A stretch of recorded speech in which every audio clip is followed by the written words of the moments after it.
buenos días para todos. Yo soy Indiana Medina, estudiante del 11º trimestre de Psicología de la Universidad Bicentenaria de Aragua.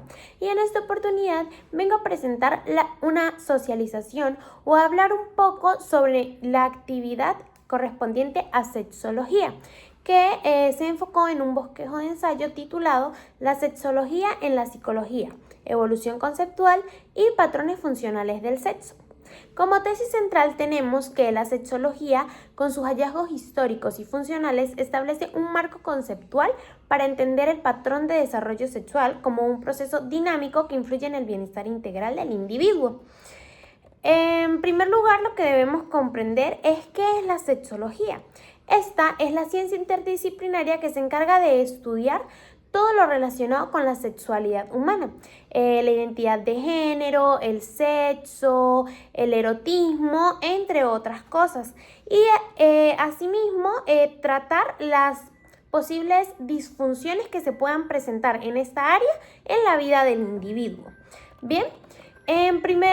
Como primer punto tenemos los que son los aspectos conceptuales de la sexología. Ya conocemos o entramos en contexto sobre lo que es la psicología. Ahora, adentrándonos en los aspectos conceptuales principales, tenemos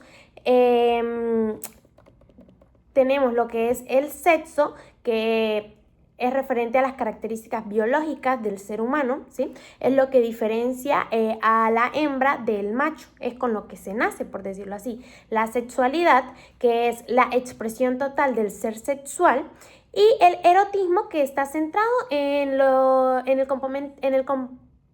componente placentero y afectivo. Bien, estos conceptos nos permiten comprender a profundidad lo que sería la sexología y a intervenir de manera efectiva en las disfunciones que se puedan presentar, como vengo comentando anteriormente.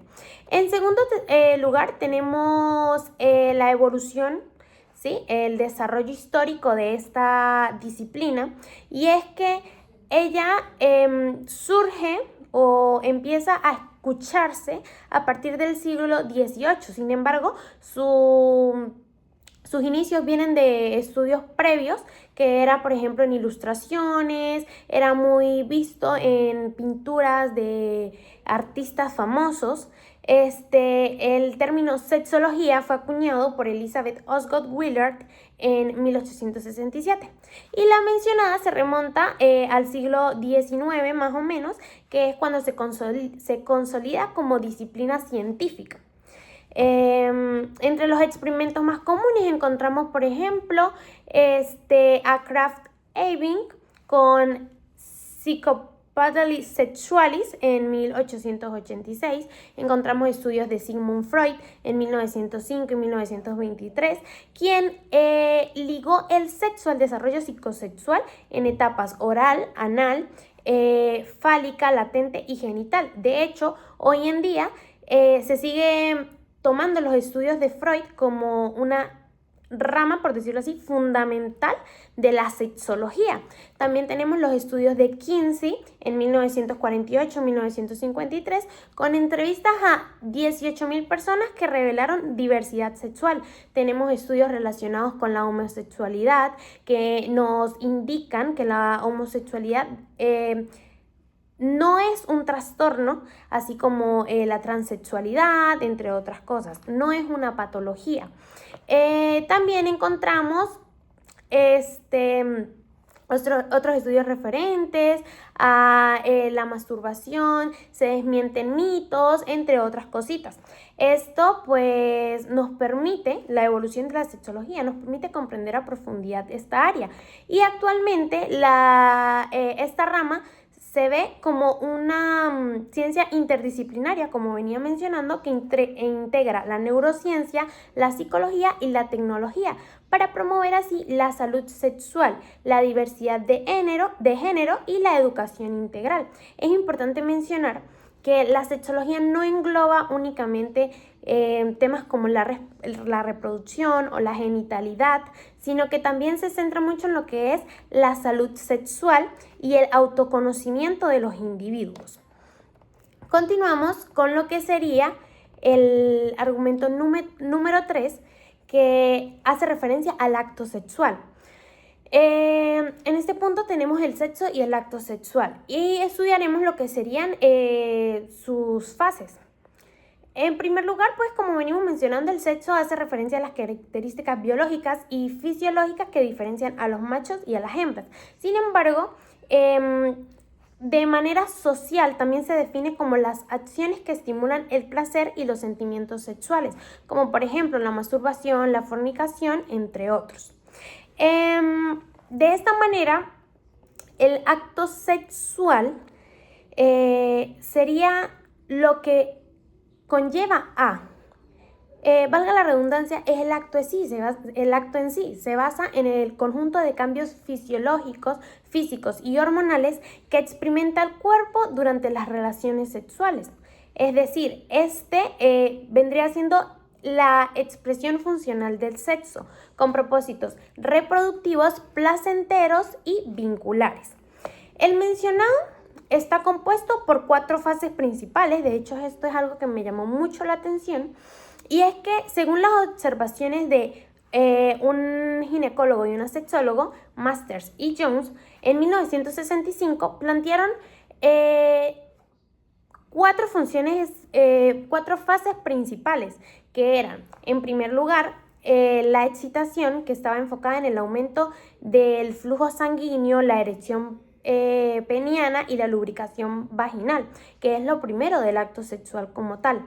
Luego estaba la meseta, que es la intensificación de la tensión sexual. Es decir, la respiración acelerada, la ruborización. Por ejemplo, en este punto es cuando el hombre en el acto sexual empieza a expulsar lo que es el líquido preseminal. En el caso de la mujer, de la vulva, se dilata mucho más, se pone mucho más sensible. Básicamente es eso, se intensifican las sensaciones. Seguidamente tenemos lo que sería el orgasmo, que está centrado en las contracciones rítmicas y eyaculación del hombre. Y por último tenemos la resolución, que es cuando el cuerpo vuelve a su estado natural, ¿sí? Es cuando se desarrolla lo que es el retorno del estado basal, con un posible periodo refractario en los varones.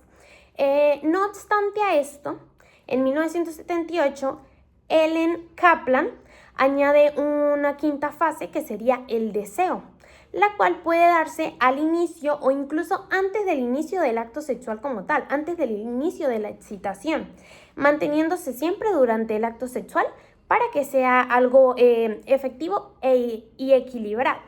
Y esta pues tiene que ver con los pensamientos, emociones, sensaciones subjetivas de cada persona durante este acto en sí. Comprender esto pues evidentemente nos ayuda a profundizar en en los conocimientos referentes a la sexualidad, el acto sexual, entre otras cosas. Bien, luego de esto tenemos lo que sería la funcionalidad del acto de la sexualidad, por decirlo así, sí podemos llamarlo de esta manera. Tenemos el desarrollo sexual funcional. Este se enfoca en la capacidad de una persona para vivir o experimentar de una manera equilibrada y saludable lo que sería su sexualidad. En este caso, encontramos un postulado para el desarrollo sexual funcional que se divide en 3 periodos. El indiferenciado, que